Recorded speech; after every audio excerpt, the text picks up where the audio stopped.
Good morning student. आज देखिए मैं मॉडल टेस्ट पेपर कराऊंगा जिसमें क्वेश्चंस हैं 3 मार्क्स के हैं, 2 मार्क्स के हैं, 5 मार्क्स के हैं और उससे ही आपके टॉपिक को मिलेगा। जैसे कि सबसे पहले एक टॉपिक को लेते हैं। ये क्वेश्चन 3 नंबर में पूछा गया है। किसी अधिकारक के लिए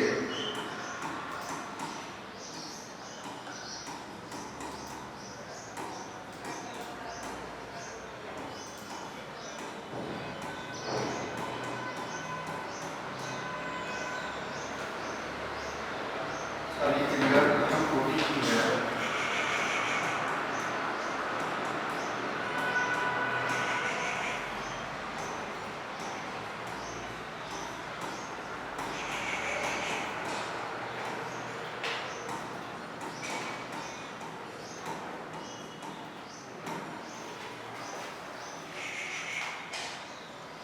अभिक्रिया का वेग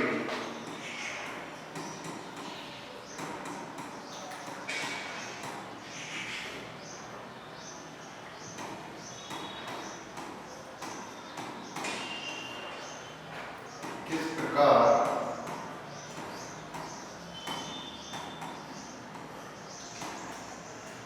प्रभावित होता है यदि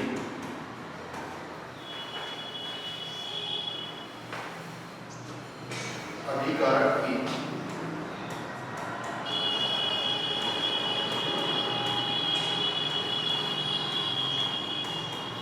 सांद्रता दुगनी कर दी जाए।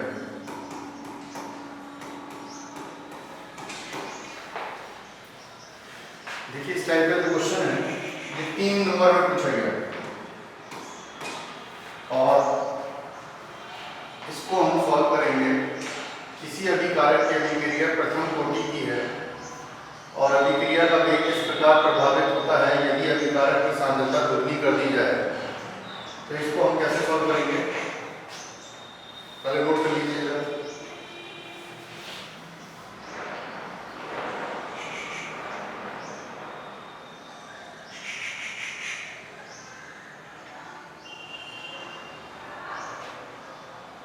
अब देखिए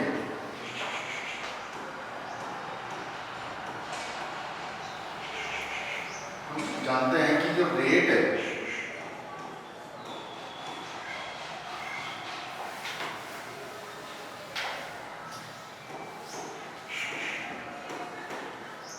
रेट ऑफ रिएक्शन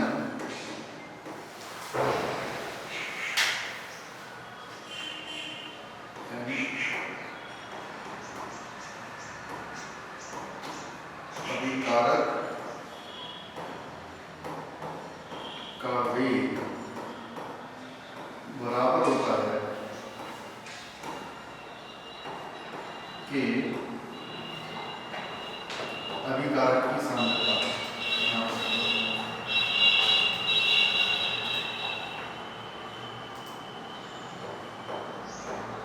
कंसंट्रेशन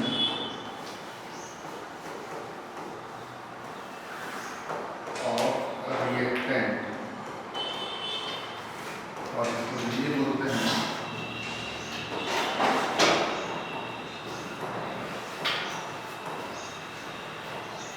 अभिकारक की सांद्रता। ठीक है, जैसे एक एग्जांपल हमने ले लिया कि कोई अभिक्रिया हो रही है जिसमें ए से क्या बन रहे हैं, उत्पाद बन रहे हैं, प्रोडक्ट बन रहे हैं।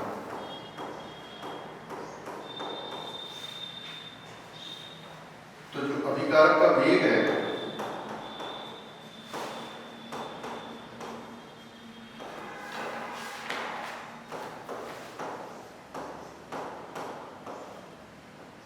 वो बराबर होगा कि ए की, अगर ए की पावर 0 है, अगर यहाँ पर हम थोड़ा समझेंगे, अगर ए का मान 0 है तो ये अभिक्रिया शून्य कोटि की होती है।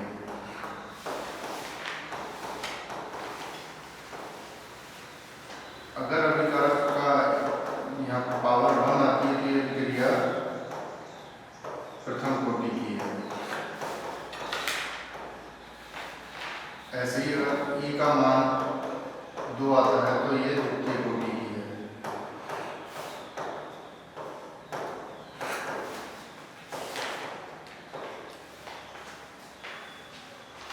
ठीक है, इसको नोट करिएगा। फिर मैं आगे कराता हूँ क्वेश्चन को।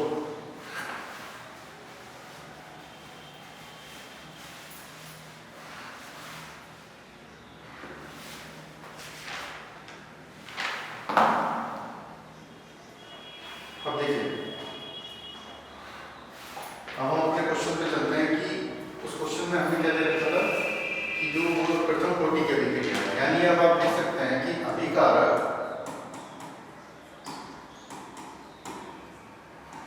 का वेग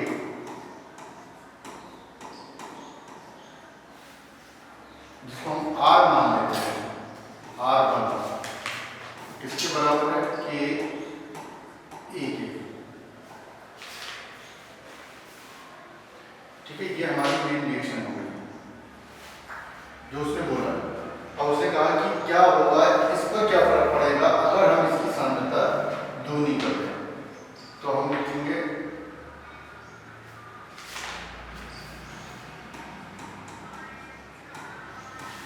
अभिकारक का वेग, ये क्वेश्चन 1 मान ली, R2 के ए की पावर 2, यहाँ 1 है, ये 1 है। समीकरण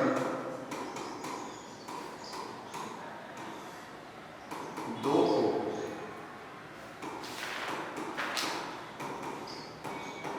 एक से विभाजित करने पर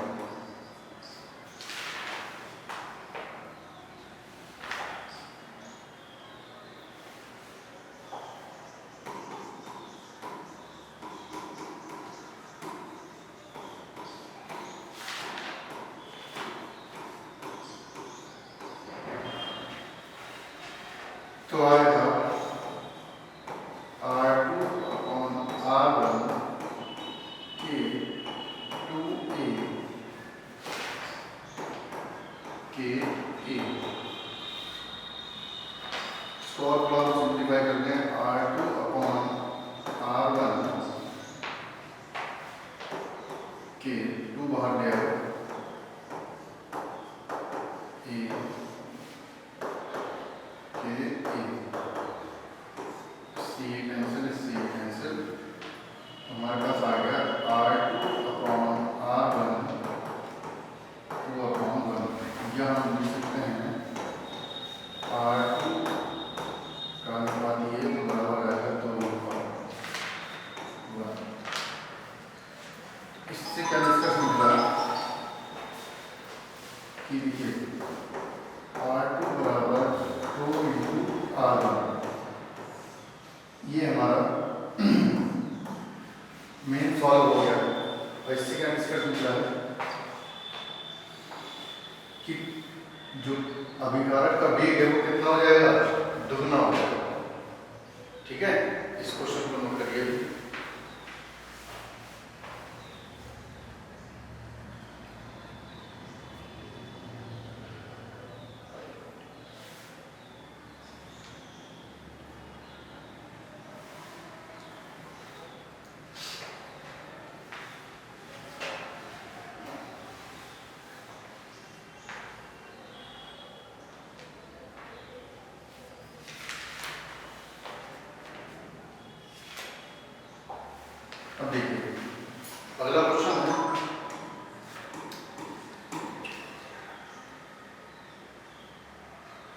एक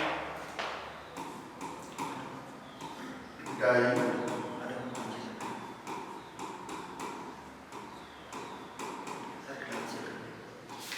सेकेराइड का नाम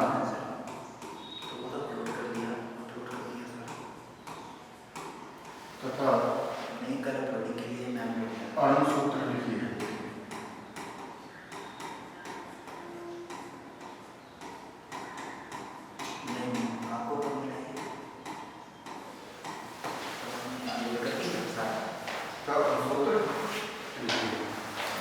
देखिए 2 नंबर में पूछा गया,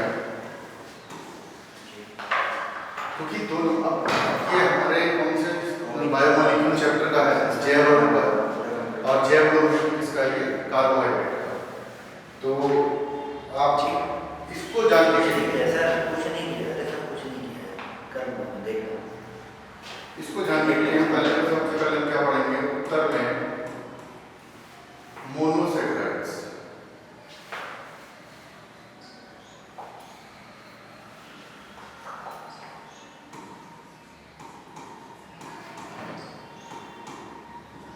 कार्बोहाइड्रेट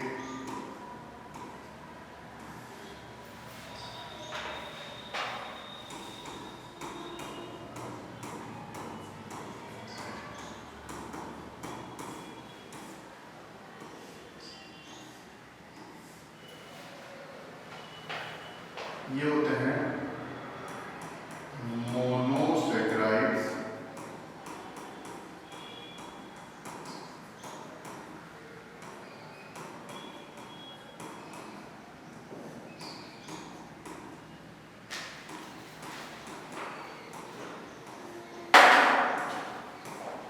जिसके उदाहरण हैं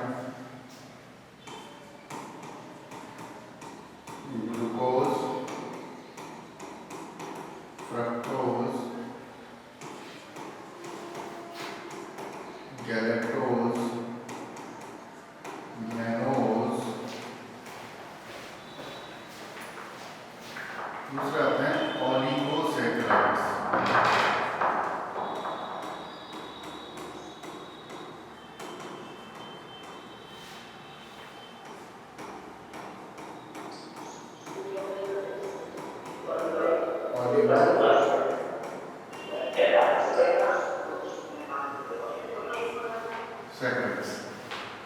ओलिगोसैकराइड्स के अंदर आते हैं डायासैकराइड्स,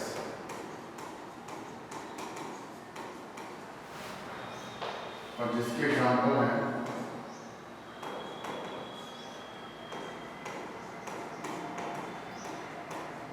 लैक्टोज, सुक्रोज,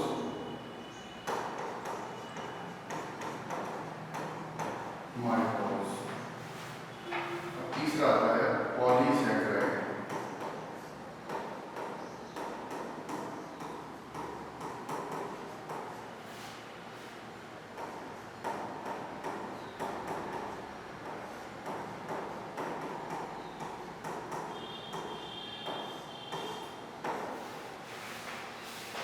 जिसके उदाहरण है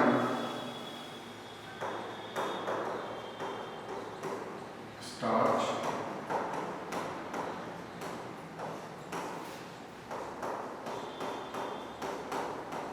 सेलुलोज,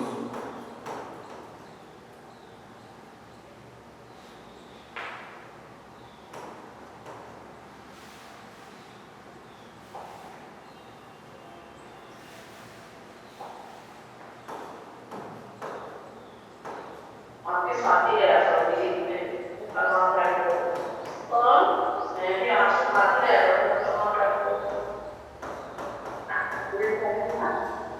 तो ये इतने नॉन कर दिया खाओ भी आ रहा है ग्लाइकोजन।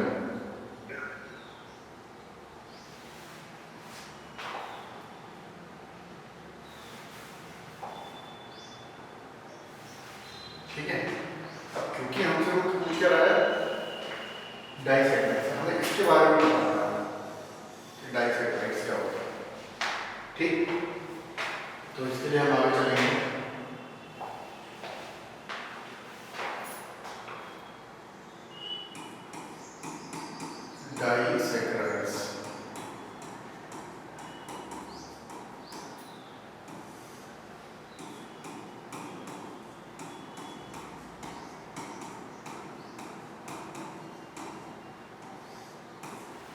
देखिए डाइसैकराइड्स जैसे नाम से ही पता चल रहा है, डाई मतलब दो, सैकराइड्स वर्ड आया है शुगर के लिए, मिठास के लिए। तो ऐसे जो जल में अपघटित होने पर दो सैकराइड यूनिट में बढ़ जाते हैं।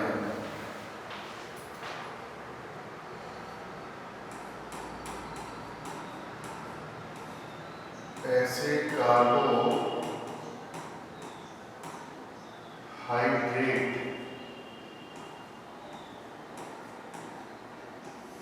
जो जल में कौन से स्रोत कनेक्ट देता है? हाँ, उसको आपके भी कनेक्टेड होगा।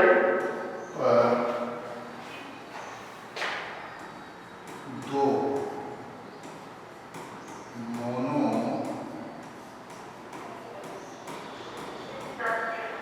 सैकराइड इकाई देता है।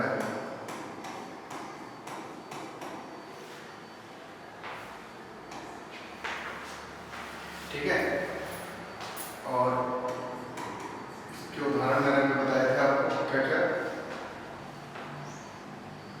लैक्टोज,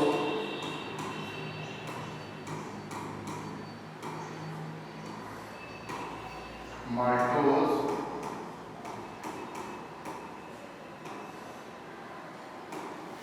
और सुक्रोज।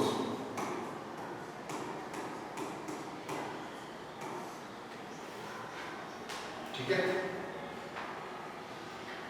अब मैं इसकी बात कर लेता हूँ माल्टोज की। हमने यहाँ ले लिया माल्टोज। माल्टोज की जब हमने वाटर के साथ, तो ये देता है 2 यूनिट्स ऑफ ग्लूकोज। जैसे यहाँ पर माल्टोज आप हिंदी में लिखेंगे थोड़ा सही रहेगा, हिंदी में और जल से अभिक्रिया करा रहे हैं जब इसकी, तो ये कह रहा है 2 इकाई किसकी दे रहा है, ग्लूकोज की।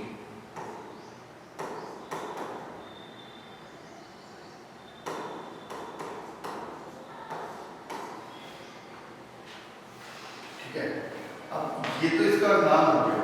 अब क्योंकि उसमें हमसे इस क्वेश्चन में अगर आप देखेंगे पलट के, तो वो आपसे ये भी पूछ रहा है कि उसका अणुसूत्र लिखिए। तो जो इसका अणुसूत्र है वो है C12,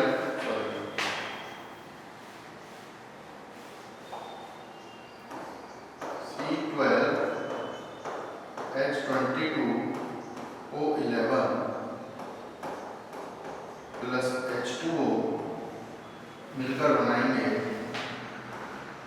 C6H12O6 C6H12O6। तो ये इसका अणुसूत्र है।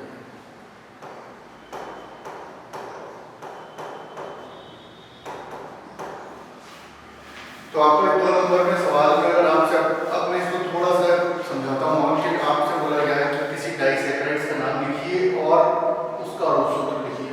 तो पहले मुझे ये चीजें समझानी थी, भाई डाइसैकराइड्स होते क्या है, कार्बोहाइड्रेट्स क्या होते हैं, कितने टाइप के होते हैं। तो वहां मैंने ये चीजें अभी चीजें ब्रीफ करी, मैंने समझाया कि डाइसैकराइड्स ऐसे कार्बोहाइड्रेट्स होते हैं जो जल में घुलने पर दो मोनोसैकराइड यूनिट देते हैं। ठीक है, जैसे उसके एग्जांपल लैक्टोज, माल्टोज, सुक्रोज, और ये मैंने आपको ये करके दिखाया है। तो आप इसको नोट करिए, फिर अगला क्वेश्चन देते हैं।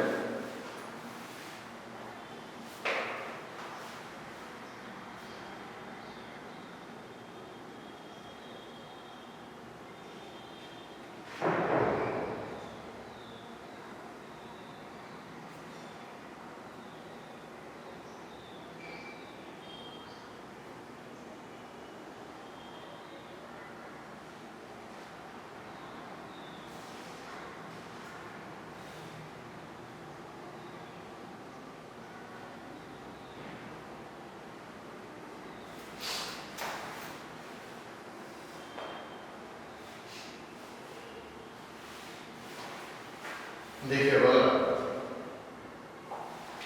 क्वेश्चन नंबर 3,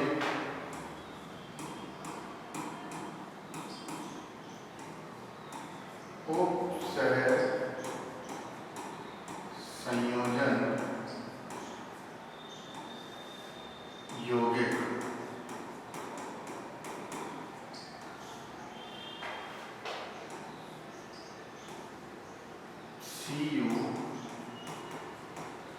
CuNH3 की पावर 4 SO4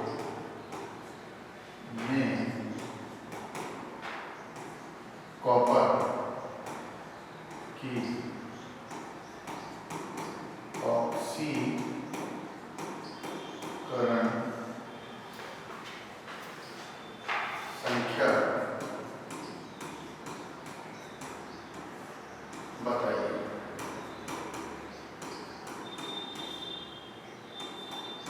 ये 2 नंबर में पूछा गया है। और आपने देखा होगा जो मेरे पिछले 2 लेक्चर हैं वो मैंने उपसहज संयोजन पूरे चैप्टर पर दिए हैं और फिर वहाँ डिटेल में बताया है। तो मैं चाहूँगा पहले एक बार आप ट्राई करिए, फिर नहीं होगा तो मैं सॉल्व करके बताऊँगा इसको। ट्राई करिएगा।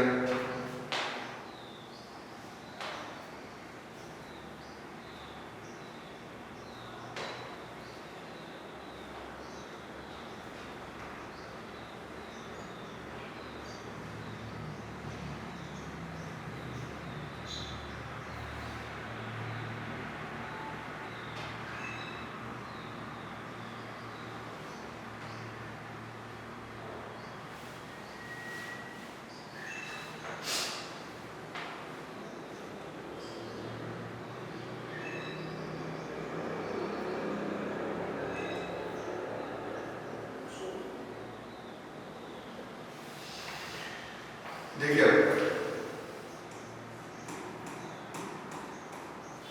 मैंने आपको इसमें CuNH3 की पावर 4 SO4 में आपसे मैंने पूछा है कि क्या निकालेंगे इसमें ऑक्सीकरण संख्या किसकी, कॉपर, इसकी ऑक्सीकरण संख्या निकालना। तो जिसकी हम ऑक्सीकरण संख्या निकालते हैं बेटा उसको हम क्या मान लेते हैं X प्लस, ये चलिए पहले इसको आपको तोड़ना सिखाता हूँ।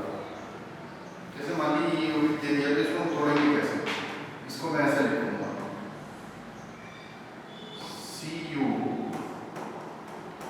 CuNH3 की पावर 4 2 प्लस SO4 2 माइनस। अब हम इसको लेते हैं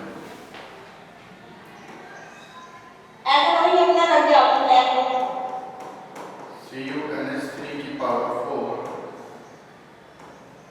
2 प्लस, तो जिसके हम निकालते हैं हम उसको x मान लेते हैं, x प्लस यहाँ लिगेंड्स 4 है और ये है 0 इस पे चार्ज बराबर जो भी इस पे चार्ज होता है वो +2। तो x ये तो 0 हो जाएगा +0 बराबर +2, या हम लिख सकते हैं x बराबर कितना आ गया +2। यानी कि हमें प्रूफ हो गया कि जो कॉपर की ऑक्सीकरण संख्या इसमें कितनी आई,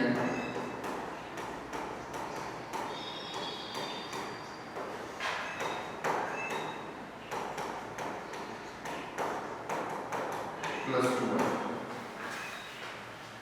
तो देखिए इस तरह से हम क्वेश्चंस को थोड़ा सा सॉल्व करेंगे ढंग से, तो एग्जामिनर ज़्यादा इफेक्टिव तरीके से मार्क्स देंगे। इस क्वेश्चन को नोट करिए, फिर मैं अगला क्वेश्चन देता हूँ।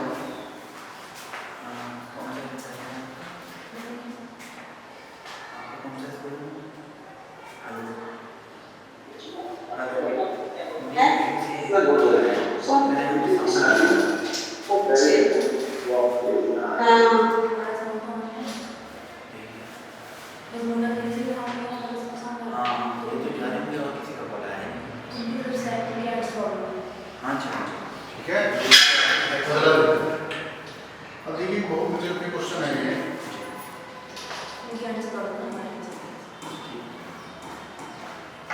18 ग्राम जल में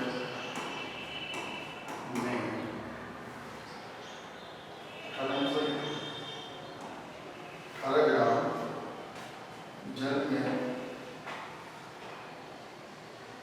कितने मोल होते हैं? कितने मोल होते हैं? क्योंकि ये क्वेश्चन है कि जो ये दो गलती है इसमें 1 मोल, दूसरा दे रखा है 18 मोल,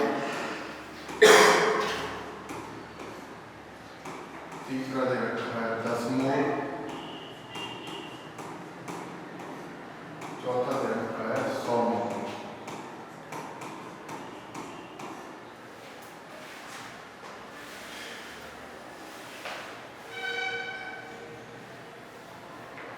मैं चाहूँगा कि आप लोग ट्राई करिए इसे एक बार। जब आप लोग कर लेंगे तो मैं आगे बताता हूँ। दे रहा हूँ 30 से 40 सेकंड, आप लोग ट्राई करिए।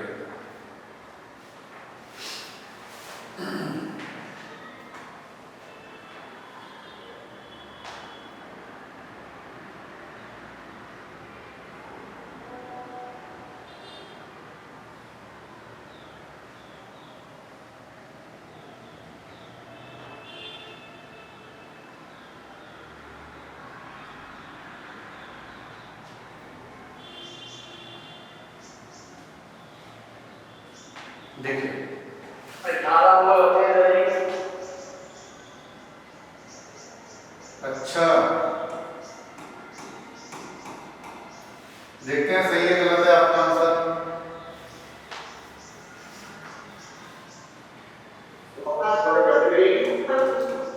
देखिए मोल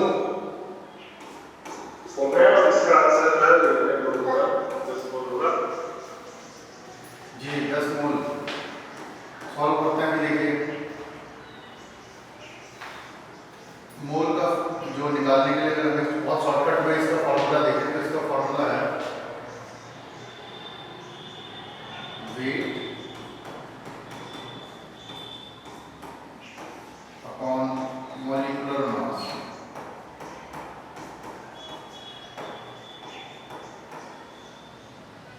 या हम इसको लिख सकते हैं द्रव्यमान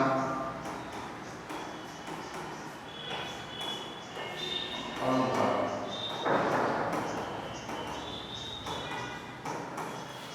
अब अगर अनुभाग भी निकालना नहीं आता है तो उसको भी यहाँ मैं साइड में समझा देता हूँ। H2O है, H2O में क्या है 2 H है प्लस 1 ऑक्सीजन एटम है। 2 H, H का कितना है 1 और ऑक्सीजन का कितना होता है 16, तो 2 प्लस 16 यानी 18। ठीक है, यानी जो वाटर है इसका मोल कितना आया, द्रव्यमान कितना है 180 ग्राम, अनुपात कितना है 18, कितना आ गया 10 मोल। अब जिसका 18 मोल आ रहा है वो गलत है, आंसर है 10 मोल। नोट कर लीजिए।